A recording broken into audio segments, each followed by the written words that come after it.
Bonsoir et bienvenue dans ce 19h30. Que va faire Moscou? C'est la question qui occupe les chancelleries après la succession de défaites militaires des Russes. L'Ukraine progresse dans l'est et dans le sud du pays, deux régions prétendument annexées par Moscou. Une éventuelle riposte nucléaire russe fait partie des scénarios étudiés par les pays occidentaux. Nous les passerons en revue avec le professeur Lionel Fatton. Il y aura moins d'eau dans certaines rivières de Suisse. Le Conseil fédéral abaisse les débits minimaux en aval de certains ouvrages. La décision illustre le conflit entre besoin en énergie et respect de la biodiversité. Alors, des poissons ou des kilowattheures? On va poser la question en substance au conseiller national UDC, Pierre-André Page. Le manque de crèches, l'absence d'horaires continus sont parmi les handicaps que doivent surmonter les jeunes parents en Suisse romande. La ville de Lausanne veut tenter de combler la pénurie en créant 1200 places d'accueil. Après la Coupe du monde de foot au Qatar, voici les Jeux asiatiques d'hiver en Arabie Saoudite. Ils promettent de soulever eux aussi la polémique. L'Arabie Saoudite a obtenu l'organisation de ces Jeux d'hiver dans une cité futuriste encore en construction. Nous terminerons avec le très beau film de Rebecca Zlotowski, Les enfants des autres. Elle y offre le beau rôle aux belles-mères et à Virginie Efira en particulier. Un film sur la transmission et ce que la cinéaste appelle la belle maternité. L'armée ukrainienne poursuit sur sa lancée. Dans l'est du pays, la ville de Liman est passée officiellement sous contrôle ukrainien. Elle faisait pourtant partie des territoires prétendument annexés par Moscou. Dans le sud, l'Ukraine progresse également vers la ville de Kherson. L'armée russe semble incapable pour l'heure de freiner cette avancée. C'est un nouveau tournant dans cette guerre que nous résument Claire Boissard et Tristan Desser. Une ville fantôme où la plupart des bâtiments sont en ruine. Mais le drapeau ukrainien flotte de nouveau sur Liman et ses rails, intacts, révèlent l'importance de la cité, nœud ferroviaire sur la route du Donbass et première ville libérée dans les territoires récemment annexés par la Russie. Ce site a toujours été un important point stratégique. C'est un carrefour pour le fret et pour les trains. Entamée au début du mois, l'avancée ukrainienne se poursuit dans le nord-est du pays. Cette guerre de mouvement a permis une progression spectaculaire. Selon la loi ukrainienne, ces territoires font partie de l'Ukraine, c'est notre terre. Je suis originaire de la région de Louhansk, c'est pour ça que je ne m'arrêterai pas avant que le dernier Russe quitte ces terres. À 600 km de là, l'armée ukrainienne se bat sur un deuxième front, dans la région de Kherson. Là-bas, la contre-offensive a commencé il y a plus d'un mois. Les progrès ont été moins rapides. Mais en quelques jours, les Ukrainiens ont avancé d'une trentaine de kilomètres, piégeant les forces russes entre le front et le fleuve Dnipro. Dans ces deux régions, l'objectif de l'Ukraine est de reprendre le plus de territoire possible avant l'arrivée de l'hiver.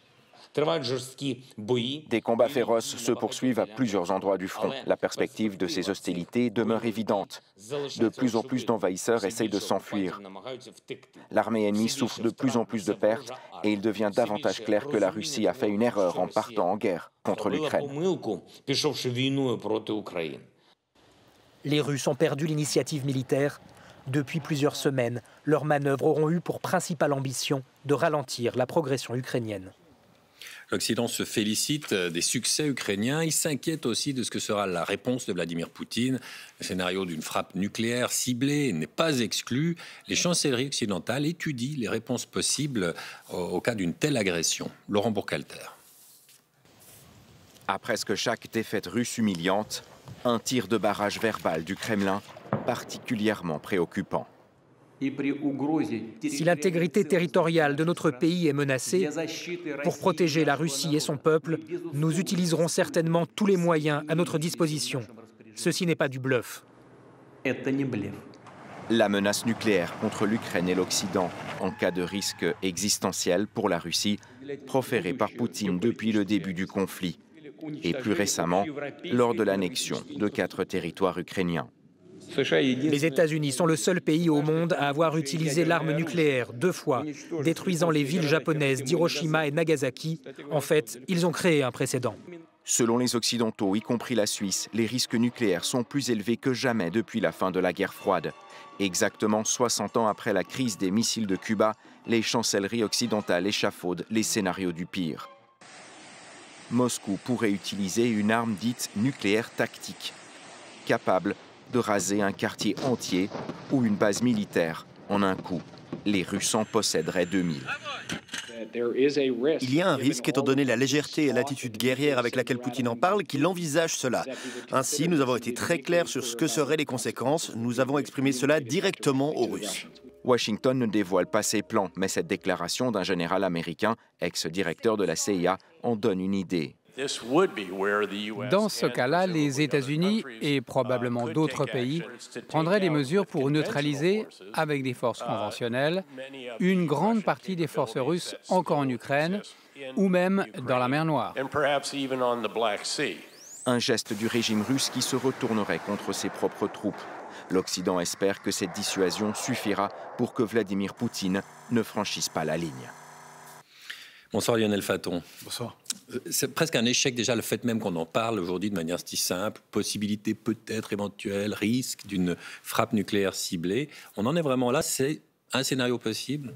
C'est un scénario possible, je pense qu'il ne faut pas l'écarter, ça serait inconscient de le faire. Je pense que c'est assez peu probable. Je pense que on n'est pas ici dans un contexte de dissuasion nucléaire où la dissuasion nucléaire demande des lignes rouges qui soient tracées très clairement. Elles sont extrêmement floues dans les deux discours de Vladimir Poutine. On est plus ici dans une tentative du Kremlin de freiner l'avancée ukrainienne en créant le trouble dans les processus de décision en Ukraine, mais aussi dans les capitales occidentales. On l'a vu, les Américains prennent position pour ralentir cette avancée des troupes ukrainiennes, que ce soit vers Kherson ou dans l'Est, sur les fronts Est. Une réponse à une éventuelle attaque nucléaire en Ukraine ne serait pas forcément nucléaire, elle serait d'abord et très certainement conventionnelle. De la part des Occidentaux, bien entendu. Il est très peu probable que les Occidentaux répondent par la force nucléaire. Et je pense que les Occidentaux, en fait, mettront derrière, en fait, le déclenchement d'un processus structurel qui va se mettre en place. C'est-à-dire que si la Russie était amenée à utiliser l'arme nucléaire, que ce soit sur le territoire ukrainien ou en mer Noire ou au nord, par exemple, de son territoire, on verra une désolidarisation de certains pays qui ont jusqu'à présent ont soutenu la Russie d'une certaine manière, la Chine, l'Inde, et les Européens et les Américains seront en porte-à-faux derrière et soutiendront cela. La Chine, l'Inde, puissance nucléaire, pour elles, elles ont une autre philosophie. Il ne faut pas jamais utiliser ce genre de... En tout cas, ça les placerait dans une situation extrêmement compliquée d'un point de vue de justifier leur soutien implicite, quoique explicite, sur certains aspects à la Russie. Ça serait extrêmement compliqué parce que bien que Vladimir Poutine parle du fait que les États-Unis ont créé un précédent en 1945, on est quand même 80 ans après. Bien sûr que ça casserait un tabou dans la non-utilisation de l'arme nucléaire, qui serait extrêmement difficile pour ces capitales, New Delhi et Pékin, de supporter. On lisait vendredi, c'est une nouvelle qui est passée un peu inaperçue. Il y a eu beaucoup de nouvelles fédérales vendredi. Le Conseil fédéral qui annonçait la création d'un état-major de conduite stratégique de la Confédération en cas d'événements nucléaires liés à la guerre en Ukraine. Ça veut dire quoi, au fond? Il faut mieux être prévoyant? Est-ce qu'il faut y voir autre chose, quelque chose de plus symbolique? Il faut surtout rassurer sa population. Et je crois que c'est complètement légitime de la part des autorités suisses d'essayer de rassurer la population et de dire que voilà, il y a une possibilité d'un dérapage, parce que c'est quelque chose qu'il ne faut pas exclure dans le contexte d'une guerre comme celle qui est en train de se passer en Ukraine. Et je crois que les pouvoirs publics ont un devoir de rassurer la population en montrant qu'ils sont proactifs par rapport à cette éventualité. Merci beaucoup Lionel Faton. Merci à vous. Merci. Cette fois, c'est décidé. Le Parlement européen a voté aujourd'hui pour imposer le chargeur universel. Les téléphones mobiles, mais aussi les tablettes ou les écouteurs fonctionneront tous avec un chargeur unique, une prise USB-C, et ceci dès l'automne 2024. Il faudra attendre 2026 pour les ordinateurs portables, une décision qui sera aussi reprise et appliquée en Suisse. Une annonce qui est également passée inaperçue vendredi dernier. Le Conseil fédéral a décidé par voie d'ordonnance de réduire les débits minimaux de certaines rivières. Une cinquantaine de centrales hydroélectriques peuvent réduire leur rejet d'eau pour augmenter leur production. Une décision qui n'est pas toujours été très bien comprise. Raphaël Poncioni, Daniel Bachmann. Un potentiel de 150 gigawatts supplémentaires cet hiver, soit une augmentation de 0,5% de la production hydraulique du pays. Le Conseil fédéral autorise exceptionnellement depuis samedi certaines centrales récentes et écologiquement à la pointe d'augmenter leurs réserves en réduisant le rejet d'eau dans les rivières au minimum. Elles ne seraient que 45 sur 1500 à répondre à ces exigences. C'est une décision de nature politique pour montrer que tout le monde contribue à un effort par rapport à la production d'énergie. Maintenant, c'est clair que cet effort, il faut quand même le mettre en relation avec le dégât potentiel au niveau de la biodiversité. Quelles centrales, cours d'eau sont concernés? Quels impacts sur la vie piscicole? Difficile pour l'instant de répondre précisément à ces questions. L'Office fédéral de l'environnement et les cantons n'ont pas de liste. Les principaux producteurs, Alpiq et Axpo, n'auraient que 5 petites installations au fil de l'eau à faible potentiel en Suisse alémanique. Des incertitudes qui inquiètent ProNatura.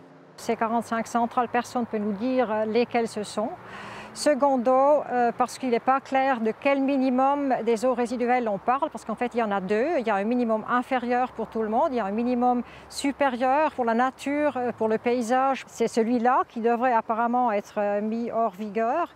Et troisièmement, il y aurait bien d'autres mesures pour gagner de l'énergie en cet hiver, et ces 150 gigawattheures, ce n'est qu'une estimation. Avec ces décisions, le Conseil fédéral a anticipé, agi rapidement. Il faudra attendre quelques jours pour vérifier le vrai potentiel et conséquences de cette ordonnance limitée à 7 mois. Pierre-André Page, bonsoir. Bonsoir. Vous êtes membre de la Commission de l'environnement et de l'énergie du Conseil national. On s'en prend un peu la biodiversité pour quelques petits kilowattheures. C'est pas un peu exagéré, ça?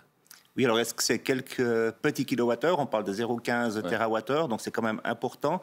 Et lorsqu'on entend que Madame la conseillère fédérale nous demande de réutiliser les génératrices pour avoir le maximum de courant dans tous les secteurs, je pense que là, on peut aussi faire un effort au niveau des débits d'eau.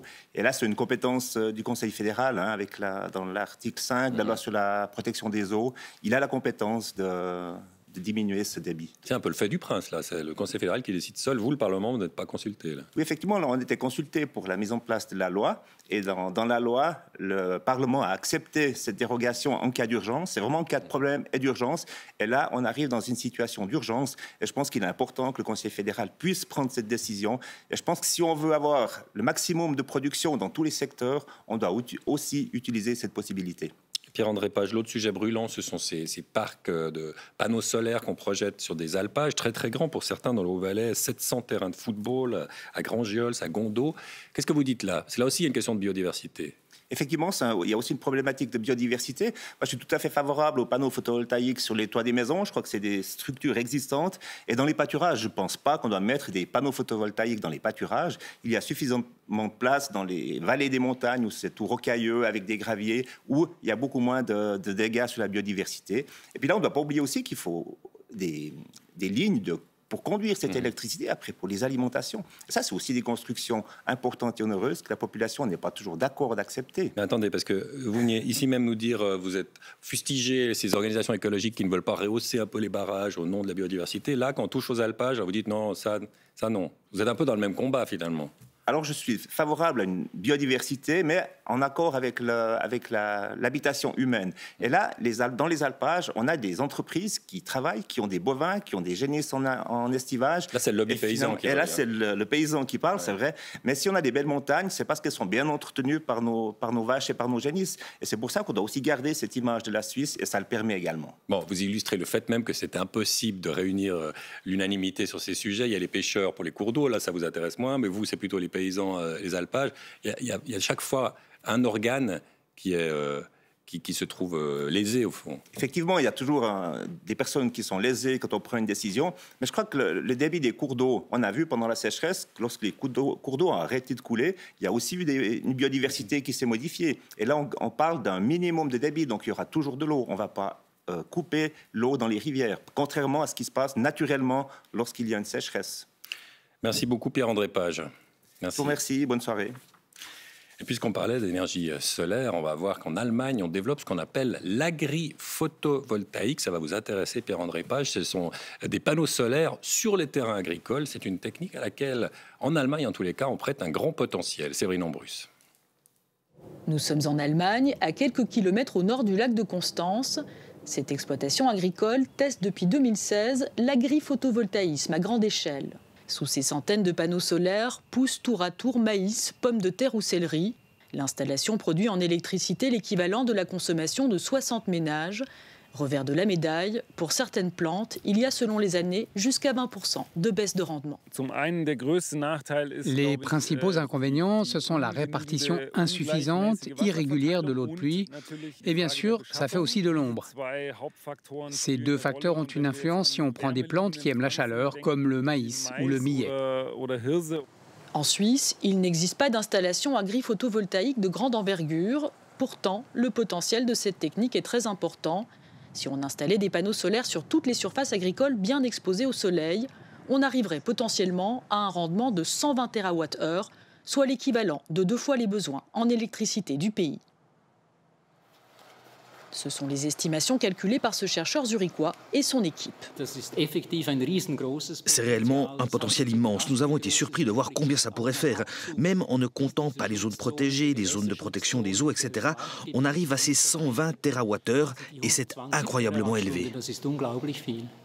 Mais l'horizon de tel rendement est encore lointain. En Suisse, la loi autorise les panneaux solaires sur les cultures à condition qu'ils aient des conséquences positives pour la production agricole. En clair, elle encourage leur installation au-dessus des plantes qui les supportent le mieux, comme certains fruits ou baies, mais pas sur les grandes cultures qui pourraient risquer de moins bien pousser. Selon la fêtière des paysans, ces restrictions sont nécessaires. Dans l'agriculture, notre mission principale, c'est la production de nourriture. Et cette mission, nous voulons continuer à l'assumer. Nous ne voulons pas que la production de denrées alimentaires se voit limitée par ces panneaux solaires, ce qui nous pousserait à importer davantage de denrées alimentaires. C'est la délicate pesée d'intérêts entre besoins de l'agriculture et production d'énergie. En Suisse, les débats autour du développement agri-photovoltaïque ne font que commencer. On a parlé de production d'énergie propre. Parlons maintenant d'un moyen de limiter sa consommation d'énergie. Chaque année, chaque Suisse parcourt 25 000 km en moyenne. Charlotte Onfroy-Barrier a calculé l'émission exacte de CO2, le coût et le temps de trajet de chaque mode de transport sur le parcours Genève-Zurich. Symbole de réussite et de luxe pour de nombreux milliardaires, les jets privés sont de plus en plus dans le viseur des gouvernements et défenseurs de l'environnement.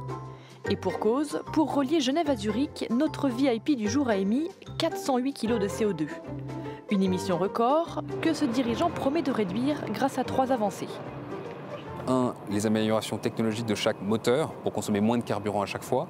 Deuxièmement, c'est optimiser les routes pour effectivement, un peu comme de l'éco-conduite, si vous voyez ce que je veux dire, mais avec un avion, réduire les pentes de descente et avoir des routes plus directes. Et troisièmement, des carburants de synthèse qui sont du recyclage, notamment d'huile de cuisson par exemple, qui sont mélangés au kérosène. Problème, les carburants de synthèse ne sont aujourd'hui utilisés que par 0,02% des appareils dans le monde. Principal frein évoqué, leur coût. En moyenne, ils sont 30 à 60% plus chers que les carburants classiques. L'argument économique est aussi celui qui freine les usagers du train. Pour se rendre à Zurich, Phil a dû débourser 44 francs, 3 fois plus que s'il était parti en voiture. En cause, un coût d'exploitation très élevé et des trains pratiquement vides.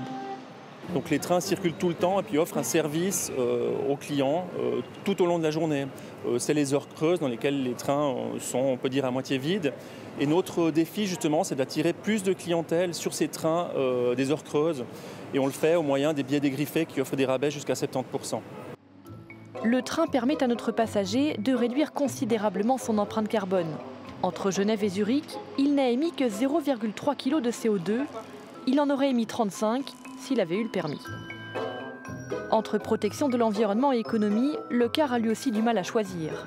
Pour parcourir les 278 km qui relient les deux villes, Phil paiera son billet 25 à 45 francs et il émettra 15 kg de CO2. En attendant le développement des véhicules électriques, cet autocariste sensibilise ses conducteurs. On essaie de vraiment bien former nos chauffeurs, y compris sur l'éco-conduite. Parce qu'un chauffeur qui va anticiper, avoir une conduite douce, utiliser le frein moteur, etc., il peut avoir 10 à 15% de consommation et donc d'émissions de moins qu'un chauffeur qui aurait peut-être une conduite inadaptée. Reste la possibilité de se déplacer uniquement à vélo, un moyen écologique, économique mais un peu plus long. Pour se rendre à Zurich, un Genevois en bonne santé devra au moins passer 14 heures à pédaler. En matière d'environnement, cette décision qui provoque la colère des organisations écologistes et des droits de l'homme, l'Arabie saoudite va organiser les Jeux asiatiques d'hiver en 2029. Les skieurs et autres hockeyeurs s'affronteront dans les montagnes du sud du pays et dans la ville futuriste de Neom, une ville encore à construire pour plusieurs centaines de milliards de francs. Michel Ditria, Mathieu Lombard. Des épreuves olympiques de ski, de snowboard ou encore de hockey sur glace en Arabie Saoudite. Cela peut ressembler à un canular, il n'en est rien. Les Jeux asiatiques d'hiver 2029 ont bel et bien été attribués aujourd'hui au royaume désertique. C'est même à l'unanimité que cette candidature a été votée par le Conseil olympique d'Asie, à la grande fierté du représentant saoudien. Imaginez des jeux qui réunissent ou surpassent les plus hauts standards techniques, des jeux qui créent une expérience unique, futuriste, innovante et durable pour les athlètes et les fans.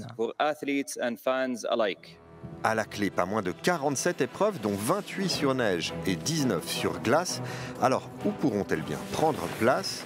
Dans une mégapole futuriste en construction, Neom, qui n'existe pour l'heure que dans ses images de synthèse. Neom, un projet pharaonique d'un coût de 500 milliards de dollars, porté par le puissant et controversé prince héritier Mohammed Ben Salman. Les Jeux auront lieu dans une zone montagneuse où les températures restent inférieures à 10 degrés toute l'année, mais qui ne reçoit malgré tout pratiquement pas de précipitations. Des Jeux d'hiver en Arabie Saoudite, un choix qui suscite évidemment des réactions sur le plan environnemental, mais aussi sur le plan des droits humains. L'Arabie Saoudite, c'est le pire candidat en termes de droits humains. Il n'y a aucune liberté d'expression. On se rappelle le meurtre du journaliste Amal Khashoggi. Aucun droit des femmes. Enfin, elles sont soumises à la tutelle des hommes. Elles n'ont obtenu que très récemment le permis de conduire. Celles qui militent pour leurs droits sont emprisonnées. Et la situation des droits des travailleurs est pire qu'au Qatar. Ces joutes devraient accueillir pas moins de 12 000 athlètes. Les Jeux asiatiques d'hiver comptent parmi les événements multisports les plus importants au monde. Le prix Nobel de physique couronne aujourd'hui 3 pionniers de la recherche en physique quantique, le français Alain Aspect, l'américain John Clauser et l'autrichien Anton Zeilinger. Ils sont primés pour leur découverte sur l'intrication quantique, des recherches qui ont ouvert la voie au développement d'ordinateurs et de systèmes de cryptage de nouvelle génération. Le manque de places de crèche est un problème récurrent pour les parents de Suisse romande. Dans plusieurs cantons, dont celui de Vaud, il n'y a pas même d'obligation d'assurer l'horaire continu à l'école, le parascolaire, la garde des enfants à midi ou le soir. Alors pour y remédier en partie, la ville de Lausanne promet aujourd'hui 1200 places d'accueil d'ici 4 ans. Laurence Milazevich. Dans tout le canton, des milliers de parents attendent une place pour leur enfant, en garderie ou en accueil parascolaire. Ce père de famille se rend au bureau des parents à Lausanne. Il a besoin d'une place pour sa fille de 2 ans. Pas tout simple. Pour l'instant, comme ma femme, elle ne travaille pas, alors c'est ma femme qui doit s'occuper. Et puis je vais essayer de chercher un petit peu des autres solutions, soit de trouver des activités du quartier. Et puis voir par la suite. Plus vite ce sera possible, pour nous ça nous arrangera mieux, mais au pire, s'il n'y aura rien du tout, on est bien obligé de suivre la situation. Le mode de vie change, la démographie croît. Lausanne a compris cet enjeu sociétal. La ville prévoit de créer ces 4 prochaines années 1200 places d'accueil de jour, dont une crèche ici prochainement.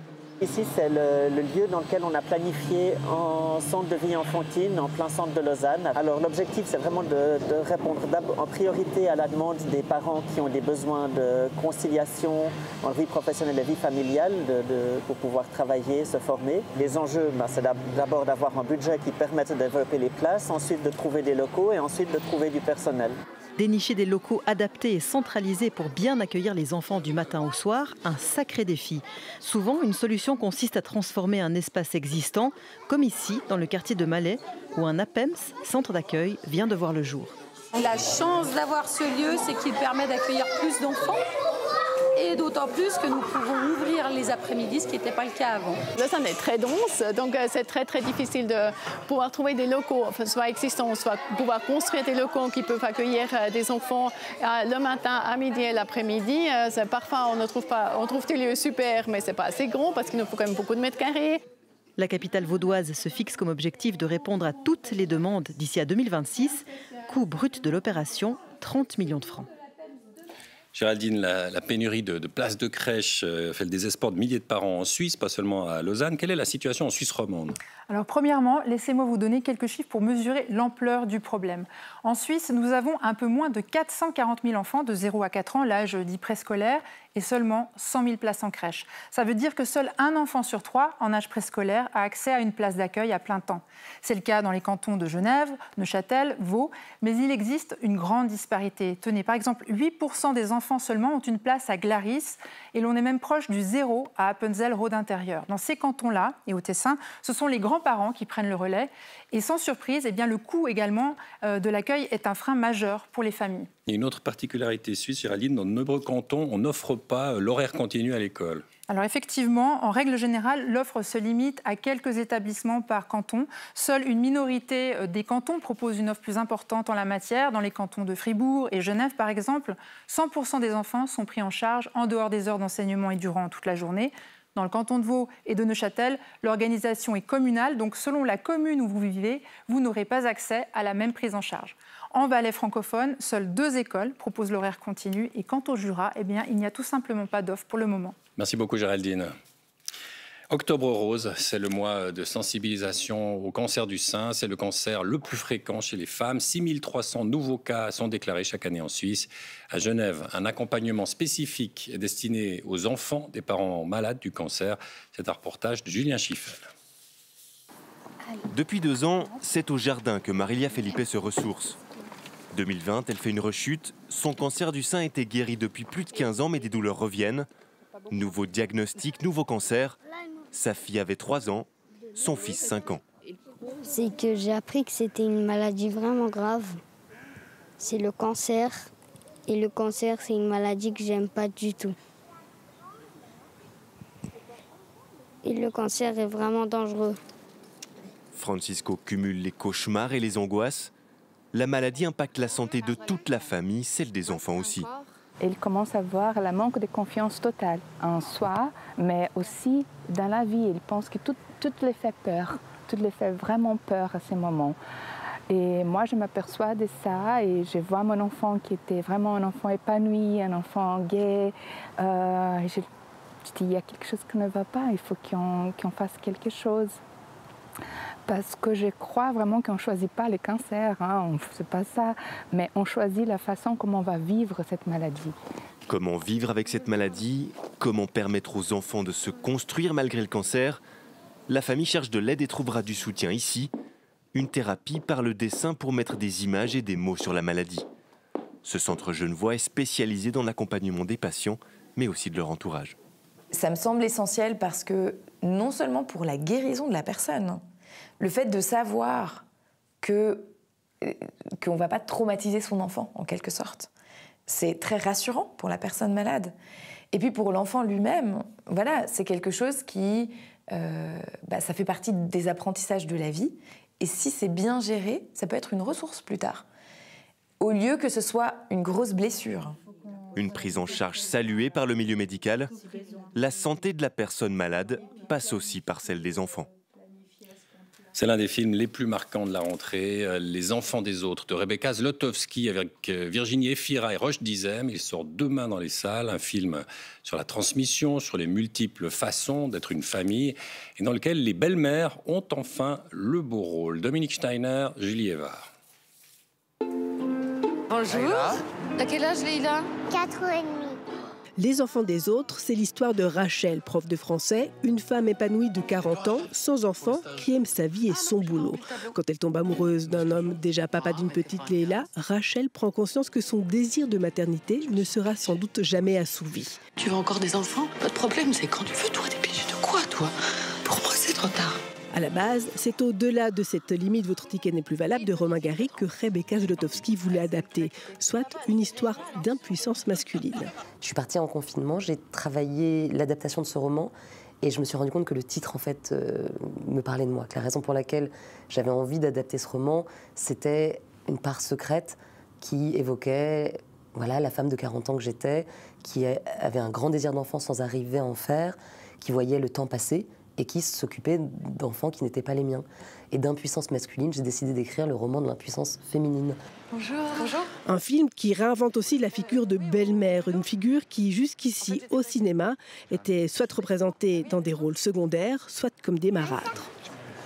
Je suis orpheline de mère, j'ai eu une belle-mère. Il y a des femmes autour de moi qui ont été des figures de transmission sans maternité, c'est-à-dire qui n'étaient pas mes mères biologiques, mais qui m'ont transmis beaucoup en termes de valeurs. J'ai été ensuite une belle-mère. J'ai été une belle-mère qui devait dire au revoir à des enfants que je ne reverrai plus. Puis maintenant, je suis une belle-mère avec un enfant qui, j'espère, va rester dans ma vie longtemps.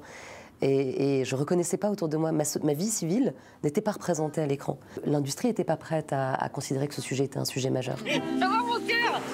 Rebecca Zlotowski a réalisé ce film pour faire le deuil à son désir de maternité. Miracle, elle est tombée enceinte lors de sa préparation. Un miracle qui en a précédé un autre. Les enfants des autres, en effet, est un petit miracle de grâce et d'intelligence. C'est la fin de ce journal. À suivre à BE, à bon entendeur, qui vous dira tout sur l'augmentation des primes maladie et ses raisons. Tout de suite, c'est la météo d'Evan Cagny. Excellente soirée, à demain.